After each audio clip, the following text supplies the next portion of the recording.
Hello and welcome to 100% Real with Ruby. Today I have Alan Aragon back on, and I am so excited to have him back because his last podcast was so popular, especially when we started talking about carbs and just how important it is for women's thyroid, women's health, women's longevity in the body transformation game to include carbs, and that our view on flexible dieting is far from what it actually is, because we say we want to have some flexibility, but we don't actually grant ourselves that because we still have the dichotomous view of good and bad foods, good and bad this, that, and the others, which stops us from getting the momentum we need to where we want to be. So with that, here is Alan Aragon, and I think very a very crucial topic to bring up, which introduces all of Alan's work, is that fat loss is all the rage.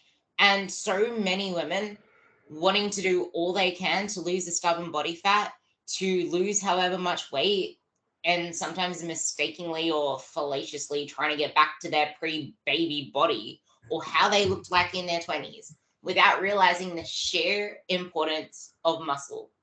And in the pursuit of such goals, commercial dieting strategies usually come at the sacrifice of muscle and possibly more fat cells, which fall into the yo-yo dieting cycle where we just degrade how we look and our health over time. So maybe you can speak a little bit more about that and the importance of muscle mass. Yeah, I think that when we think about body composition, it's important to think about the musculoskeletal system because a lot of times people have this emotional attachment to their body weight, their scale weight that they were in college, early college, and heaven forbid, some people are attached to their scale weight that they were in high school. And that can be a treacherous thing because as people get older and as your skeletal bone mineral density increases, you're actually gaining skeletal weight as you go through young adulthood and move forward and reach your peak bone mass, which can happen in your mid 20s to some people even their early 30s. And so when people are reaching back and looking at body comp, or rather body weight that they were at when they were 17, 18, 19, 20, then there's a good chance you weren't even at peak skeletal mass. And if you start weight training at some point in, let's say, later adulthood, then you could possibly gain more skeletal mass just by virtue of finally weight training. And so um, that is in addition to muscle mass that you may put on when you begin a proper resistance training program with finally eating enough protein. And then you've got a bunch of extra muscle tissue that you did not have in high school and in early college. And when you equate a number on the scale with success, or a number on the scale with your glory days, or with when you were in quotes satisfied with your physique, then that can be a treacherous thing as you just superimpose it on your present circumstances where you're at peak bone mass, you have more muscle mass, and you have a significant amount more lean body mass than you used to by virtue of a good training program, let's say, but you still have body fat that you want to reduce. So I think that people need to just abandon the idea of this pie in the sky, oh, my glory days body weight. Just focus on progress and focus on finding a routine that you can stick with. So it's about the routine, and it's about knowing the proper time frame that it may take to get there. And that's a whole different thing when people expect to get to where they think they want to be in like 6 weeks. So yeah. Can we talk about the time frame it takes to actually build muscle versus lose body fat at a more cellular level? Because people seem to think they can just go on these mini bulks. They can just put a little bit of time into building muscle and then, oh, they forget the fact that that also comes with water weight, that also comes with glycogen, that also comes with the blood volume of pumping the muscles up. So then they feel like, oh, I have a lot of muscle now. Let's try to shred it all off to see what I've actually built underneath. Lo and behold, it's been like 12 weeks of building quote unquote muscle. And we already know the general population isn't someone like, for example, Brandon DeCruz, who puts all of his perfectionism into just enhancing his physique. Like, we have real lives, and the way that we approach our goals is in the context of our responsibilities, all these other things that can make it more difficult for us to fit ourselves into the peg hole of a body comp athlete. So that time frame it takes to build muscle, let's speak a little bit more to that versus the fat loss part, and also why it's so important to use our 20s, our 30s to get ahead on the game before we enter the 40s, 50s, and onwards. Yeah. So starting kind of at the top of like the picture, women can expect to gain somewhere between, let's just say, 15 to 25 pounds of muscle as their ultimate potential, above and beyond what the average untrained woman carries around. So average untrained woman in the general population, if you are ambitious, then you can shoot for roughly 15 to 25 pounds above and beyond that. And that's a lot of that's a lot of damn muscle. Pardon me? Is that per year? No, that's in total for a lifetime of training. 15 to 25 pounds of muscle. And so if you really think about that and you break it down to, let's imagine somebody focuses a 5-year period to accomplish that. Let's say it's just within their goals. Maybe they are in the fitness industry, or maybe they dedicate a life to competition, and they look forward 5 years ahead in this 5-year window where they really focus in on this goal of maximizing their muscular potential. 15 to 25 pounds in that time period is a very small amount of muscle per year. So, I mean, you're looking at roughly like 3 to 5 pounds of muscle a year, right? If you're going to gain about 15 to 25 pounds of muscle in that 5-year period. So this is women, okay? Women. Now, men, you can essentially double that, roughly. Okay. So with men, if you take a look at the difference in muscular potential, and you look at ultimate muscular potential for men, it's roughly 25 to 40 pounds, possibly 45 pounds of muscle above and beyond what the average untrained adult male carries.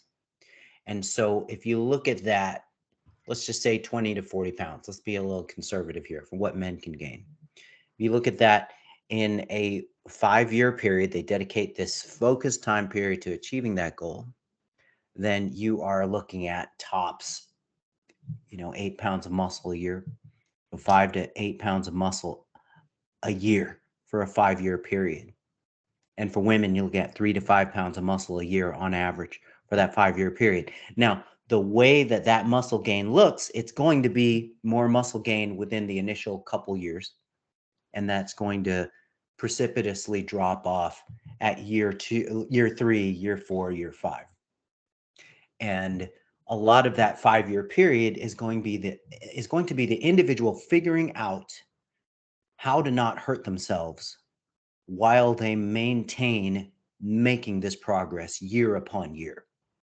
And with a lot of individuals, that 5-year period is going to become a 10-year period just because of the unpredictable and chaotic nature of life and the challenges that it throws at you, whether it be injuries, whether it be just life events like marriage and divorce, new jobs, getting fired, trying to find a job, trying to survive.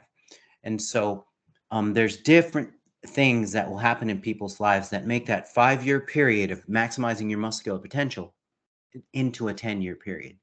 And so I think that that's kind of the beginning, Ruby, is just looking at realistically what can a man, untrained man and an untrained woman gain in the course of a lifetime. And on the high end for women, we are looking at about 25 pounds of muscle. And then on the high end for men, we're looking at 40, 45 pounds above and beyond the average untrained male.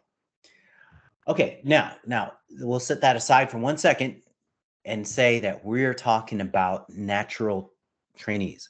So trainees who decide to use anabolic steroids, androgenic / anabolic steroids, performance enhancing drugs.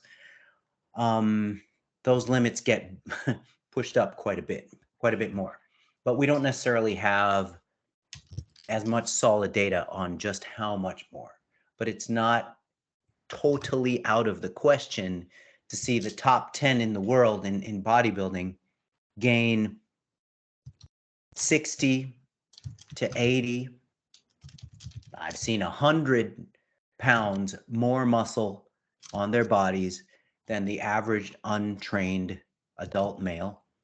And with women, it's not totally out of the question to see like, somewhere between 25 to, or, 30, 40, 50 pounds above the average untrained woman. If we're talking about the things that androgenic anabolic steroids can do for muscular potential over the course of a lifetime. But like I said, we don't have a ton of data on that, but we have a decent amount of data to look at the upper potential for naturals. Okay, so when you realize that as a natural woman, you may average 3 to 5 pounds of muscular gain per year over a course of a 5-year period, and as a natural man, you may average 5 to 8 pounds of muscle a year over a 5-year period, then you truly begin to realize these mini bulks and these concentrated bulking periods are not going to yield dramatic gains in lean mass, especially if you are past the beginning and earlier intermediate phases of your training career. So hopefully that doesn't depress anybody too much. You're going to love the next thing we're getting into, guys, because it's clear that body composition goals can take a long time to notice, especially when you start to realize that the secret, the big thing that you are missing from your physique is muscle. You'll realize, because of what Alan just said, muscle is something that takes a long time to build, which is why it's so easy to just jump to fat loss. It's what we know. It's what we see faster, or should see faster progress with. And then when things are chaotic, when we're overwhelmed, when we feel uncomfortable in our bodies, or when we go on holidays, when we feel like we overdid it, it's so much easier to just jump to fat loss. And this tying into what I said at the start of the conversation, where we're going to this yo-yo effect of we're losing muscle in the process. We're losing fat, yeah, but then we gain it back, we lose it. And in this period of time, we're not optimizing for muscle growth. So over that period of time, we are sliding down, down, down. And because women are so attached to the scale and to 12-week before and afters, that feeds into it too. And now, speaking of the fountain of youth, Alan put up a photo with him and his wife, 5 years apart. Now, I'll get you to talk on your ages as well, so that people realize that it's never too late to undo the dumb shit that we've been fed and the dumb shit that we've done because it was just comfortable there and then. But these changes, I will have to find the photo and link it into the description notes. And I highly suggest you go and find that photo and look at the differences between Alan and his wife 5 years apart. From ditching alcohol and starting to prioritize eating in a way to maximize his physique. I heard a quote the other day, and I think you'll like this. It's not actually anti-aging or reverse aging. They called it power aging. We need to accept the fact that we're aging, but it's power aging because you're getting stronger. You're building more muscle. You are adding more ammo to your bank. So maybe you can talk a little bit more about this because you have your famous Fountain of Youth infographic. Yeah. As you say that, I'm scrolling down my Instagram feed and seeing if I can send it to you in the chat over here. But yeah, that was just an example of being consistent for a few years. And I wasn't totally at my lowest potential. I was already roughly I guess maybe halfway there. So with being completely untrained, and I've done the math on this on my personal potential, um, and this is based on the difference between the average untrained male's fat-free mass index, which is fat-free mass index is a calculation. It's an indicator of how much lean mass that you carry, and the way that you calculate fat-free mass index is you take your you figure out your weight in kilograms, and you find out how much of that weight is lean mass out of your total body weight. You take that number, the lean mass number, and you divide it by your height in meters squared. And so there's various online calculators you can search out to calculate fat-free mass index. But their average male, untrained in the general population, has a fat-free mass index of roughly 19.0. And I carry about 24 pounds above and beyond the average untrained male. Now, I'm talking about lean mass pounds. I carry roughly 24 pounds of lean mass above and beyond the average untrained male. So in the bigger picture, I am maybe halfway to my potential, or maybe 2/3 of the way to my potential. I have a whole other, 10, 12-ish pounds or so, 13, 14, 15, depending on how far I want to push it. But I have another like 12 to 15-ish pounds to go if I wanted to max out my muscular potential. But what happened, just like on an individual basis, you have to make sort of the calculation of how much am I willing to put in time and effort wise, and how does that impact my quality of life, and how does this whole goal fit into just my life in general. And so I personally am I'm happy with the amount of lean mass that I'm carrying.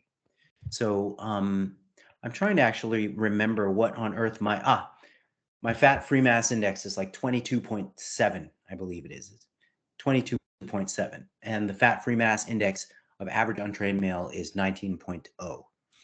And the upper end of natural in the vast majority of the population, fat-free mass index is going to be about 25. So so yeah, that's kind of what's up with that. And in that 5-year period that you're talking about with that picture, you're looking at roughly I want to say a 10 pound gain or so in lean mass. Wait, what did you say? Did you say you just gained weight? Lean mass. In lean mass, it was a 10 pound gain in that 5-year period. So yeah. Can we just hop on the fact that muscle weighs something? And I want to keep coming back to this because the scale is what holds so many women back. You need to allow yourself. Like, this isn't saying that if you have a lot of weight to lose, that it means you're going to gain more weight. It doesn't mean that. But in the context of things, you need to realize that muscle has weight too. And lean mass is more than just muscle, but it's the end goal of that lean physique. Like, check the photos of Alan and his wife. Yes, that's right. That's right. It's a long and grueling process. And let me just say that this is like a case like mine. I'm like a casual natty. That's what I am. I'm not even dead serious natty. You know what I mean? So I'm a lot looser with my programming and my lifestyle and the amount of time and effort I put into reaching physical goals. Because in my mind, I have I have kind of a forever. I have until I don't know, roughly till I'm maybe 60 to hit my ultimate potential of how much muscle I'm going to care to put on. And if I'm 60 years old and I'm still wanting to put on muscle, well then, God bless me, because wow, I really do. I really do care about this stuff. I don't imagine myself giving it nearly as much of a damn at 60 and onward about nitpicking about physique than I do right now at 51. But who knows? Maybe I will. I don't know. I don't know, but I know that as Father Time catches up with you and begins to get more power shots in on you, I know that the window of opportunity to put on muscle definitely progressively starts closing. But I also want to say that interestingly, I'm stronger now, and I'm carrying more muscle mass now than I have in my optimal years. My second and third decade of life. So physical, athletic optimality kind of happens between the second and third decade of life. And if you happen to be into your fourth decade of life and you're doing really good at some professional sport, then chances are you have just increased skill level, or you haven't quite, or you're just kind of an anomaly. So, yeah, everything is right from your 20s to your 30s. Everything is set up perfectly, hormonally as well, for you to achieve maximal physical goals. But and this is performance now, with body composition specifically, and with muscle gain specifically, we can look at least observationally at the top 10 in the world. Of course, they're not natural, but the majority of Mr. Olympia winners in the top 10, they cracked into that in their mid 30s.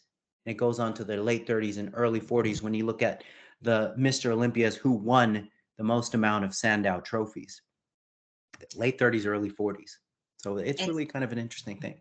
It's funny because the chick that won IFBB, the Olympia physique category, I know her from 2016. I met her at the Olympia in 2016 when I went. And when I look at her now, which it's freaking insane that it's been 7 years. What the fuck? But 7 years ago, she is like triple the size that I saw her. And she has not been batty this whole time. But that is a lot to say for it. And I love everything you just said there, because that was what my completely incoherent, probably ramble at the start was all about, in that we waste our optimal prime years as women chasing leaner, chasing the scale going down, not being able to detach from the scale, wanting to keep going into a fat loss phase and not taking the right approach, that we make it harder for ourselves. But like, I would say that what Alan did is what most women truly want, to fit it into their lifestyle, to be a casual, as you call it, not a hardcore. Like, we think we want to be hardcore until we realize that we can't sustain it, that life keeps throwing us off, that we keep falling on and off, that weekends keep doing this. And then you feel most out of touch when your values and your behaviors are incongruent. And most of us value family time, value life. We want to enjoy what we're doing, but we're not acting in line with that. And that's the thing. We have our lifetime, and that's how you make it sustainable. The only way you do that is if you stop spinning your wheels. And okay, it took 5 years to make this radical like, it's literally a radical transformation. Check it out for yourself. Honestly, go check his page. But 5 years, In those 5 years, most people are still ending up at the same place because they keep trying to rush the process. So, yeah, 5 years seems like a lot, but how many of you have been trying to lose weight for the last 5 years, trying to build muscle for the last 5 years, to look lean, to look toned? But let's see. Did you do keto? Did you cut out sugar? Did you avoid carbs? Come on. You had to go low carbs. I mean, your wife, she must have eaten so clean and done a little cardio to look as lean and as toned and defined as she is. You can't hide those secrets. Come on, tell us. That's real interesting. You know, my wife, she is just Miss Consistency. And we've been married for 24 years now. And so she's heard my position many times on fad dieting, on what happens when you take extreme measures. And also, she used to be one of these people who bought into the idea that certain foods are just bad and you just are supposed to 100% avoid them. And certain foods are just, super. And that's, as long as you stick to this short list of super wonderful approved foods, that you're going to be healthy and happy and have your ideal body composition. So she basically used to have the same beliefs as the general population. But over the years and just listening to me and listening to the information that I put out, she has just gotten really consistent of eating the amount that fuels her training and her physical activity, her lifestyle. She used to do just tons of cardio. She used to do like a couple hours of cardio a day and really just try to starve herself. But that, of course, was interspersed with overeating, binging. And so you get this binge and restrict cycle going on, and it becomes really frustrating. And people just kind of lose faith in the process. And then it becomes psychologically damaging to experience the yo-yo weight gain and weight cycling and all that. And she went through all that. But now she does not avoid any foods. She doesn't avoid carbs. She doesn't do some of these silly things people do where they impose these time restricted feeding windows where they say, oh, okay, when I get up in the morning, I'm not eating until 12 or 1 or 2, or they'll go, oh, okay, once 5 o'clock rolls around, I realize I got to get my last meal because I don't want to be eating anything past 6. She doesn't follow any of that nonsense. And she's just. But I hear a lot that intermittent fasting can actually help you lose stubborn body fat. No. No, that's that would be a no. It doesn't speed up the process at all. It doesn't make your metabolism work faster. No, it doesn't. Absolutely not. Yeah, and it's just really interesting, the whole intermittent fasting thing, and how many claims are involved with the intermittent fasting thing, and how many gurus are feeding people all kinds of misinformation and giving them false hopes about not only the body composition benefits of intermittent fasting or time restricted feeding, but also the health and longevity benefits, the special effects of fasting and all this stuff. And I got to say, none of that is supported in the scientific literature, in the weight of the evidence in human trials, especially human trials that go beyond like 24 hours.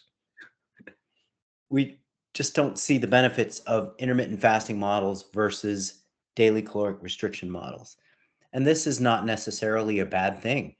In fact, it's a good thing for individualizing programs, because some people really do gravitate towards intermittent energy restriction models that you can be a lot looser and a lot less meticulous with, and you can do ad libitum types of intermittent fasting and still get similar results to daily caloric restriction.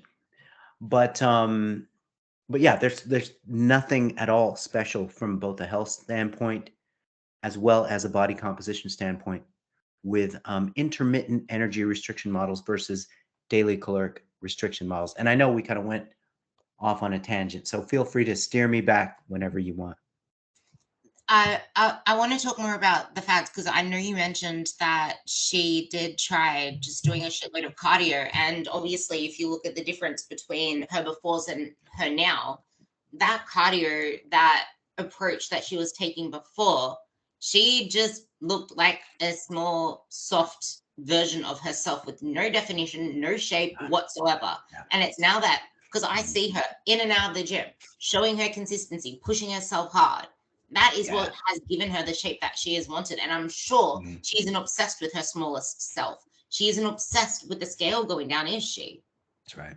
No, she's not. She is not. And that's one of the things that's really, really freeing to people is that the scale is a tool, but it can't be your only tool.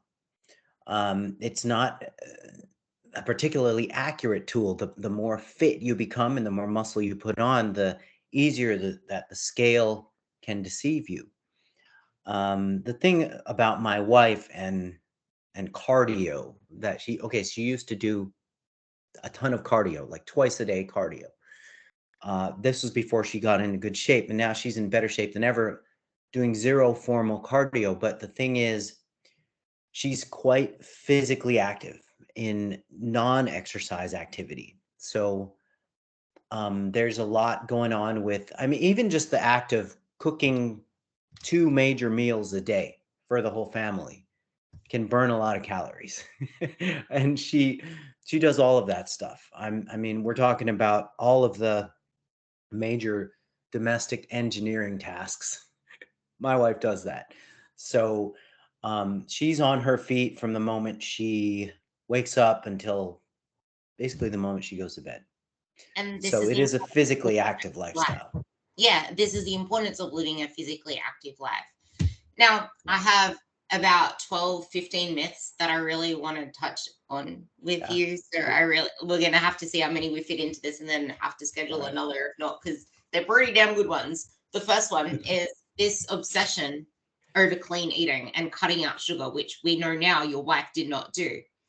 But I guess if we want to bring a little bit more evidence based into this, where does fructose play into all of this and the health effects?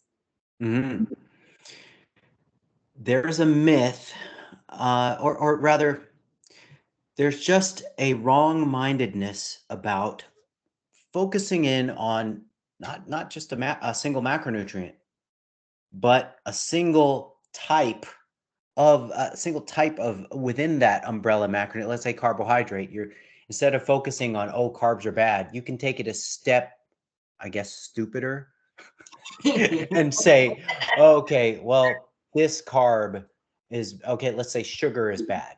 Okay, that's sort of the thing. You got carbs are bad over here. That's like generally stupid, and then you're getting more specifically stupid, and you say sugar is bad, and then with a little bit more granularity in the stupid continuum here, I guess we can say, all right, we know a lot now. We can get real specific and say it's fructose. Of the sugars, fructose is bad. And so what you've done is you've taken your mind and shrunk it into this reductionistic mode of thinking where you're really zeroing in on a single tree within the forest. And so fructose, for those people who are really in the weeds with it, they just start regurgitating fructose metabolism, how it's different from glucose metabolism, because the liver processes it, and it's not the muscles, it's the liver. And then when that happens, then you spit out all these harmful metabolic byproducts that accumulate in the blood and raise your uric acid, and then increase your insulin resistance and all of this stuff. Okay, all of that can happen, but when you're focused reductionistically on fructose, once again, you miss the forest for this single tree, and this is evidenced by totally looking over food sources of fructose. Okay, so the vehicle of fructose makes all the difference in the world.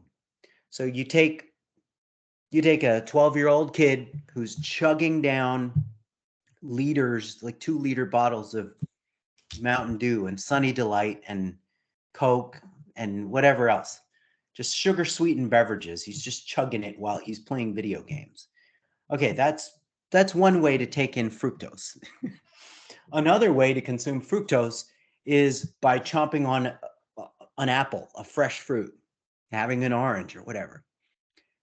Both of those foods have fructose, but one of them has substantially less fructose, and one of them is nutrient dense and calorie sparse, while the other one is nutrient sparse, calorie dense, and it's a much more potent delivery vehicle for an excess caloric intake by the end of the day.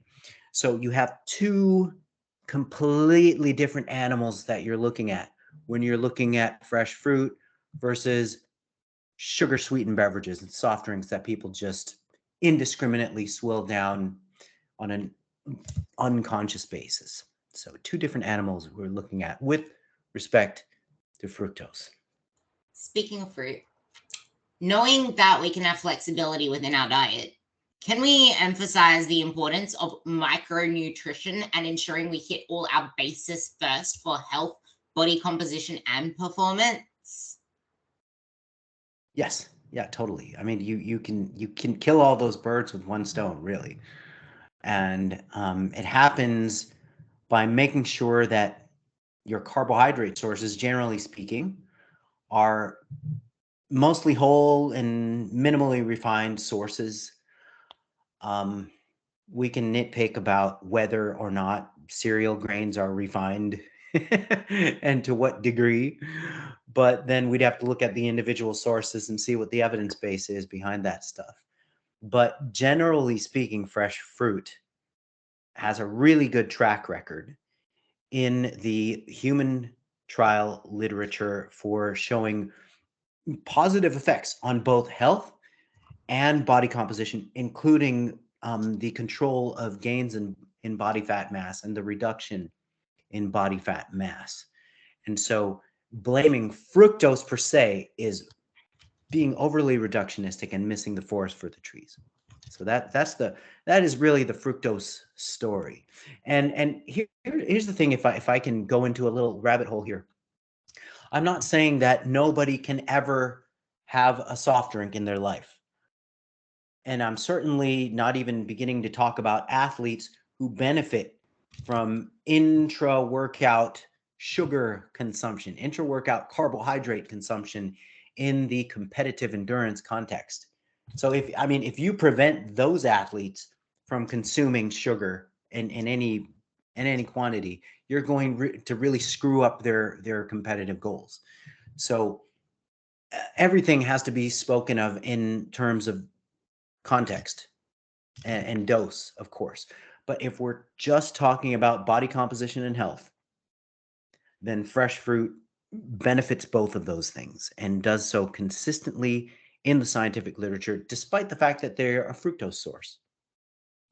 Yeah, and going back to what you said about the liver processing fruit, alcohol also is processed in the liver, yet people gulp down their cocktails while demonizing artificial sweeteners and friggin' fruit, and it just does my head in.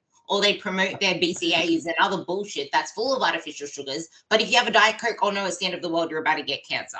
Ridiculous. I just had to put that out there. So that's a great point. That's a good point. It's ridiculous. So here we go. Yeah.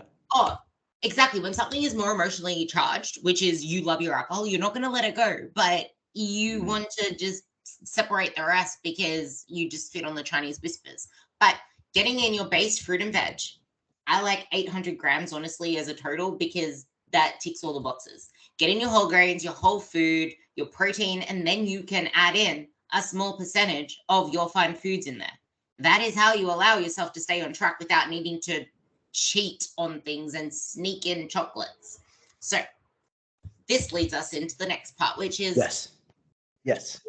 we can train our taste buds to stop craving such highly palatable foods. And I remember, I don't know where I saw this, but I remember reading research ages ago about a study that showed that just putting yourself, which is really freaking hard to force yourself through for a couple of weeks, but putting yourself into a mostly whole food diet and reducing all those highly palatable foods can adjust your taste buds to then start finding vegetables and fruits incredibly sweet, which is something that you were like petrified by before. Maybe you can talk a little bit more about that to people who say they have a sugar addiction.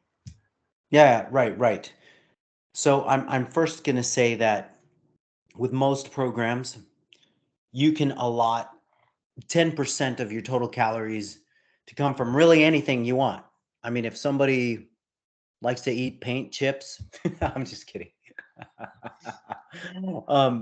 If some, like alcoholic beverages, soft drinks, candy, desserts, crap, just like junk food, 10% of total calories is fair game.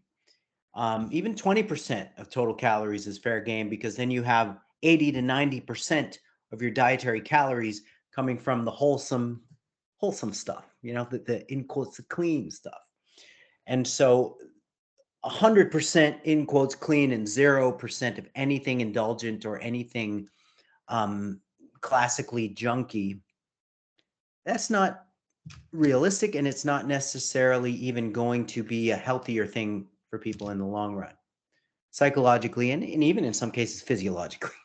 So I am a big proponent of allowing 10 to 20% of total calories to come from YOLO foods, ice cream, cookies, alcohol for those who are willing to shoulder the risks there, all that stuff. And certainly 10% for most people is truly not a big deal when you're looking at on the very low end, like 150, 160 calories,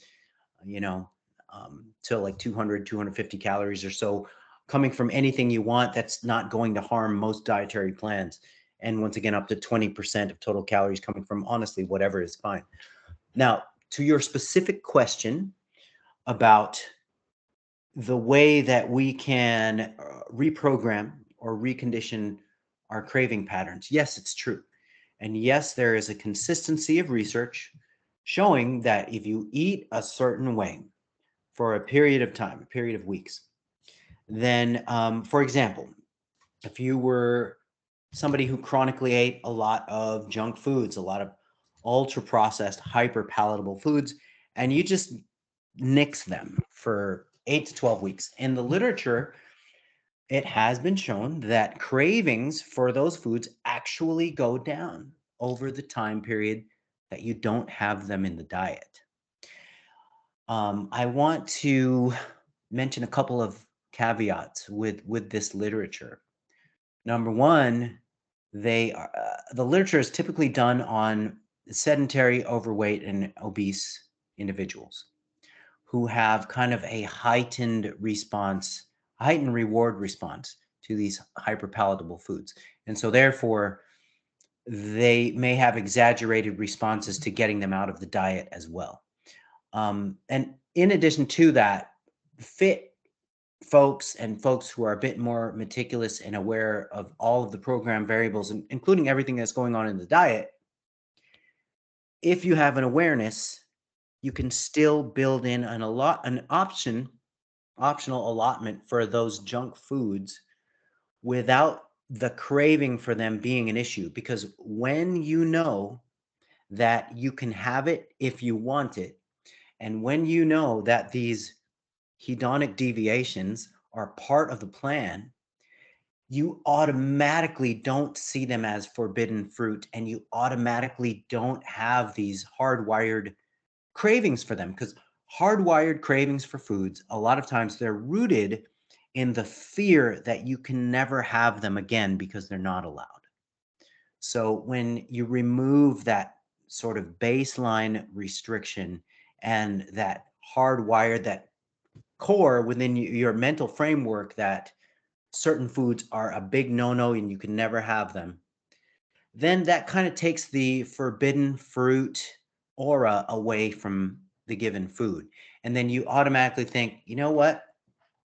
I don't really feel like having that cookie, even though my program says I can fit it in. You don't have to force it. You don't have to have it. You can have it tomorrow if you want it. It's there. And so there's an interesting thing that goes on psychologically when you really learn and own the reality that if you want to have some ice cream every day of your life, you can do that and you can live a long, healthy life with the body composition you want with that daily ice cream if you want, as long as it's not the whole box of it. So yeah, there's kind of a I lot this going in on there. particular because I really love this part in particular if people can really listen to it, because I have seen this a lot in my girls, in that they usually feel like they're addicted to these highly palatable foods, they're addicted to sugars. But once you start to focus more on having a wholesome diet, adding whey in, like outdoing the ratio of whole foods to the sweetened beverages, to the sweetened foods, to the highly palatable foods, making 95% of your intake whole foods for a while, having the cravings for quite a bit. And then you'll start to realize that those cravings diminish. Yes, it's hard, but over time, you'll be able to enjoy the basic foods without adding in teaspoons and teaspoons of saturated fats like coconut oil and butter, which aren't good for your health.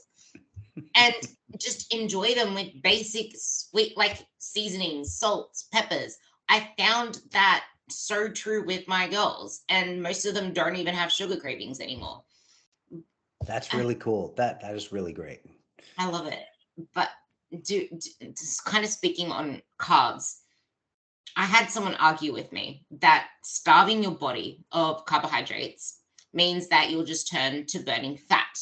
And when I was on the diet, it worked. But I've got in, but they've put on the weight since they're back on carbs. So carbs are to blame because now they're not burning fat anymore. Hmm. Let's talk about this. Yeah, that is some truly silly stuff. I'm gonna open this window for a second. I see that the sun is going down here. Um, so yeah, that is taking a snapshot view of what's technically called substrate utilization. Okay, so in order to our body burns a mix of fuels at any given point in time. There's a spectrum of fuels that the body can burn, but it's always burning a mix of carbohydrate and fat just to sustain vital processes. And depending on the intensity of our physical activity, that can raise our body's carbohydrate use or glucose use compared to its use of fatty acids. And so here's the thing that people need to understand. Our body fat mass is controlled by the net fat balance over time. So net fat balance is the difference between fat storage and fat oxidation. So if you're running a positive net fat balance, by the end of the day, by the end of the week, by the end of the month, then your body fat mass is going to go up. But it truly does not matter if you take a snapshot in time and see that, oh, I'm burning more carbs than the fat that I'm burning within this let's say this 1 hour period that I'm training. Who cares? Who cares? Did you burn more fat than you stored at the end of 24 hours, or better yet, by the end of the week? So that is truly what matters. You and I, we can take any one of our clients and put them on 100% carbohydrate diet. Let's imagine we feed them 6 tablespoons of sugar a day. Okay. They're going to be eating, well, gosh, what is that? Less than, let's say, no, oh, how about this? Let's feed them 10 tablespoons of sugar a day. That's going to be about 600 calories a day. That's all they eat. That's it. They will lose, honest to God, they'll lose about half a pound of fat a day at minimum. And we'll run it for a whole week. They'll go insane by the end of the week. They'll lose 3 to 5 pounds of fat. And they might lose some lean mass alongside that too, of course, because the diet is real crappy. It's 100% sugar diet. But here's the facts of the matter. During that time period where we put them on 10 tablespoons of sugar per day, about 600 calories a day, during their 100% carbohydrate diet, 100% sugar diet, their net fat balance was running in the negative day after day, day after day. And so that's why their fat mass will reduce. So when people focus on substrate utilization acutely within short snapshots of time, they're missing the big picture. And it's totally wrong to think, oh, okay, I spiked my blood sugar or I'm burning sugar right now. Who cares? Are you running a negative fat balance by the end of the day, week, month? That's how you lose fat. There was a study that was done with rice. Can you recall that one where they ate a lot of rice and they still lost weight? Oh boy. I know that Kempner back in the day used to prescribe a sugar and rice diet for diabetics. But because it was only, oh boy, I want to say it could have been like 1,200 calories a day or less, they just lost body weight and body fat rapidly on it.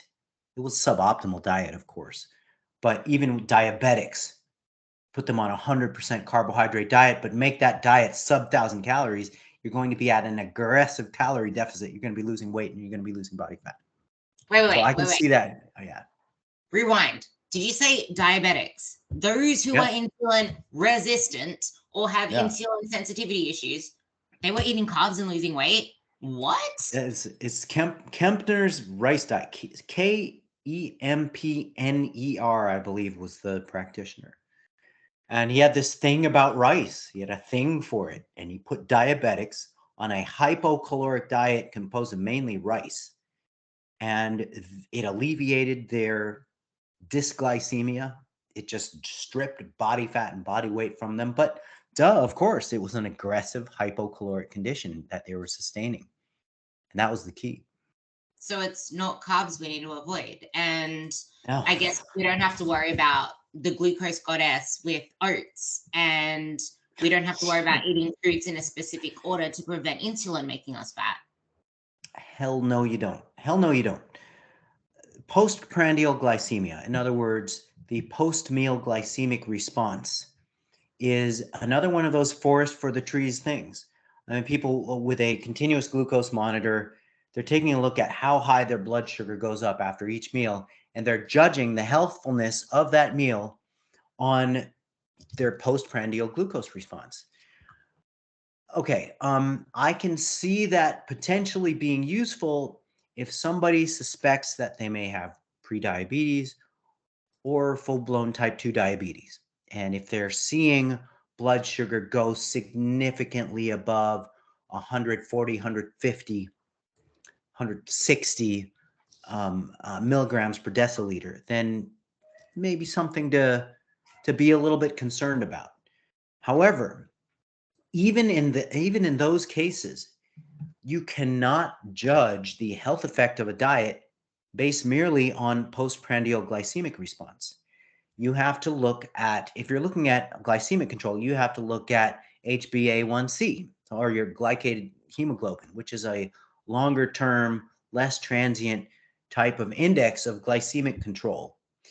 But you know, honestly, beyond that, and this is kind of hilarious, Ruby. I saw this video on Instagram, somebody tagged me, of a woman who ate some oatmeal and saw her blood glucose shoot up to 150 milligrams per deciliter. And of course, she was alarmed because the mantra is, hey, oatmeal for breakfast is healthy. But then she shoots her blood glucose all the way up to 150 with an oatmeal serving.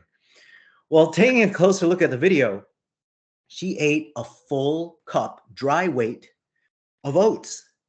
And I'm thinking, dude, I weigh $180, and when I consume oatmeal, it's a half a cup of oatmeal with a scoop and a half of protein powder and some milk and some peanut butter. I'm not taking a whole cup of oats and then, watering it down with something and then making oatmeal out of it and ending up eating almost 2 cups of freaking oatmeal. She was eating 103 grams of carbs in one sitting as a small, as a sort of a smaller sized individual. Most people are not going to eat 100 grams of carbs in a meal anyway, if they're consciously trying to restrict here and there for either health purposes or for body composition purposes. So pretty much anybody can eat a crap load of carbs in a single sitting, whether it's oatmeal or whether it's some other less offensive carb source, and see their blood sugar spike up. But the question becomes, who gives a crap? Who really gives a crap? What does the rest of your diet look like? Are you consuming a high diet quality across the range of foods in your diet? What's going on with the trajectory of your body composition? Are you properly fueling your physical activity? And is everything moving in the right direction? Like, focusing on postprandial glucose spikes is one of the most useless possible endeavors that people can make.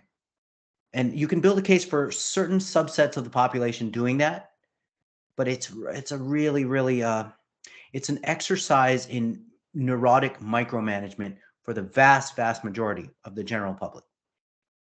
Yeah, I think that, just reiterating this whole blood glucose thing before we end the podcast and just make this the book end.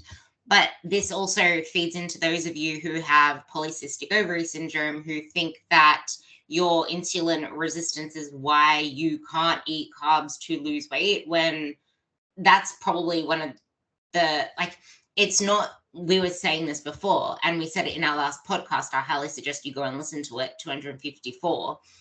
It's not about the carbs, but the type of carbs. And yes, okay, like Alan said, he doesn't eat oats alone. We don't eat foods by themselves most of the time. And the thing with oats is he was having it with fats. That doesn't raise your insulin levels, and that kind of triggers it out. And he was having it with protein. Now, yes, protein actually spikes your insulin a lot as well. It's just that it also triggers this thing called glucagon, which helps draw it back into the cell. So it's more transient versus acute. But in the end, it doesn't really matter anyway if you are a healthy person and you move your butt a lot, which, coming back to the whole theme of this, living an active lifestyle, seeing this in terms of decades and years, not in terms of weeks and months, is the best way to get to where you want to be. Anything to add to that part? Oh no, that was beautiful. That was eloquent and beautiful. I love what you're doing in the space, Ruby, and I love that your voice of reason is getting out to the masses. So it's really wonderful to see, actually. That's what I wanted to add. Thank you. We were going to touch on how having a slow metabolism and dieting, slowing your metabolism, quote unquote, is not the reason you're not losing fat, but we will have to save that for next time. I hope that you guys got a lot out of this. I am going to link that image below. I found the image. I had it saved somewhere and I just found it. So that's going to be linked below. I'm going to have the flexible dieting book that Alan wrote down below as well. I might put the protein one in there too, actually. I'll put the protein one in there as well, and his Instagram. Is there anything else that you want to talk about? Anything else that you want to plug? No, I just want to emphasize my research review, my monthly research review, which is industry professionals really rave over it, and people who are kind of into the weeds and they're highly interested in the details. They enjoy it. It's funny. I have a interesting amount of attorneys and engineers who are subscribed to my monthly research review. But I think that everybody can benefit from checking it out. But yeah, that would be it. And oh, I did send you a link to that picture. I'm wondering if we're thinking of the same picture. I sent it in the chat. But yeah, so make sure you grab that before we X out. But yeah, I just want to thank your audience, Ruby, for tuning into this. I think that unfortunately, we serve such a small niche, and when people really don't make these grandiose claims and really try to sensationalize stuff, I feel like we fly under the radar. So I think it's great that there is an audience who has found folks like myself and you. And I think we need to give them a pat on the back. So thank you all for tuning into this. I would say tune into more things like this versus the Facebook groups that fear you out of everything, including carbs, because people like Alan do the hard work of the research and breaking it down for people like me as coaches to then break it down further into words that you guys understand. So if you have any questions, reach out to either of us. We have episode 254. I'll link that below as well and make a note to do so.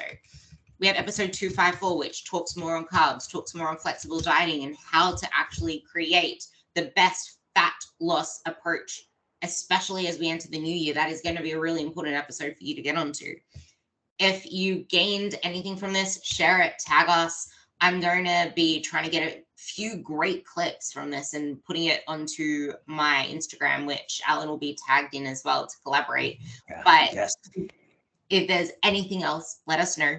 And I hope that gives you some hope that it's never too late, that Alan and his wife, they're not 32 trying to still build muscle. They are in their later years of life, and they still made amazing transformation in those 5 years.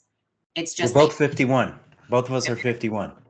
There we go. So you can still make changes in your 50s. If anyone tells you otherwise, block, delete, don't let that toxic shit take up your newsfeed, because that's honestly the biggest thing. It's believing you can, and thinking that you have so far to go is what leaves you going back to the shortcuts that keep you stuck in exactly the same place 5 years later, instead of seeing the amazing changes that Alan's wife saw. Especially, like, if you look at her, it's like, wow.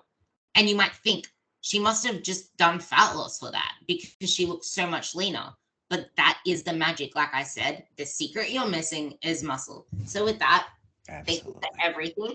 And Alan will have all his links down below. If there's anything else, let us know. And that's pretty good, wasn't it, Alan?